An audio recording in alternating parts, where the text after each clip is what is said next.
La confiance tout court, on pourrait, dans un premier temps, parler d'une confiance en la vie.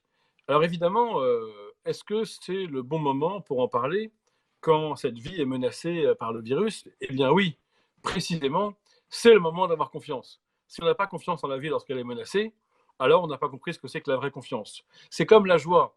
Si on attend pour être joyeux qu'il n'y ait aucune ombre au tableau, si on attend pour être joyeux d'avoir atteint le bonheur parfait, serein, durable, alors on ne sera jamais joyeux.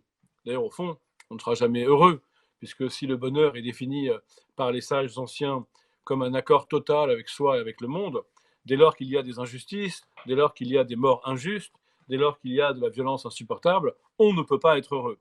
En revanche, la joie est possible. La joie est possible même quand le bonheur ne l'est plus. Il n'y a pas de confiance en la vie sans cette joie paradoxale, cette joie menacée, cette joie contrariée, mais cette joie quand même. Au fond, ce que nous pouvons toucher dans cette période de crise, c'est la vérité de la joie, c'est l'essence même de la joie. La joie humaine, elle est contrariée ou elle n'est pas la joie. La joie, elle est paradoxale ou elle n'est pas la joie. Je répondrai à cette belle question tout à l'heure. Est-ce qu'il faut attendre que la joie vienne à nous? Et au fond, c'est ce que dit très bien Clément Rosset dans son livre majeur, qui d'ailleurs porte pour titre La force majeure. Et Clément Rosset nous dit, voilà, si votre joie n'est pas paradoxale, c'est qu'elle est illusoire. C'est que vous vous mentez à vous-même, que vous vous aveuglez sur le non-sens de l'existence ou sur l'ampleur des violences et des injustices. Donc soit la joie est illusoire, si elle est sans embâge, soit elle est paradoxale.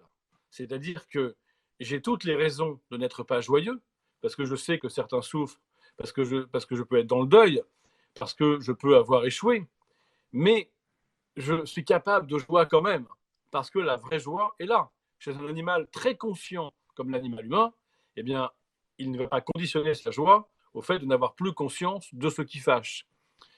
Cette période de crise peut donc être l'occasion, paradoxale évidemment, d'avoir des instants de joie qui ressemblent davantage à la vraie joie que lorsqu'on se bourre le crâne et se force à voir le verre à moitié plein et pas à moitié vide. Oui, la vraie confiance en la vie, elle exige de nous plus que ce genre de petite manipulation de la psychologie positive.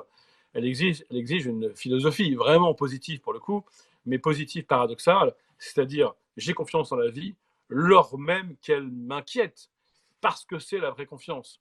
Parce que s'il n'y a pas de moment où je donne ma confiance, je veux dire, si je donne ma confiance quand il n'y a aucun risque, quand il n'y a aucune incertitude, alors je ne donne pas ma confiance. Je suis rassuré par les faits. Donner sa confiance, c'est savoir le faire dans un climat d'incertitude. Si vous faites confiance à votre enfant et que c'est sûr qu'il va réussir, alors au fond, vous ne lui faites pas confiance. Faire confiance à quelqu'un, c'est lui dire, voilà, c'est risqué, tu peux te planter, mais je te donne mon cœur, mon élan, et je te dis, vas-y, je t'ai mis en confiance et je te fais confiance.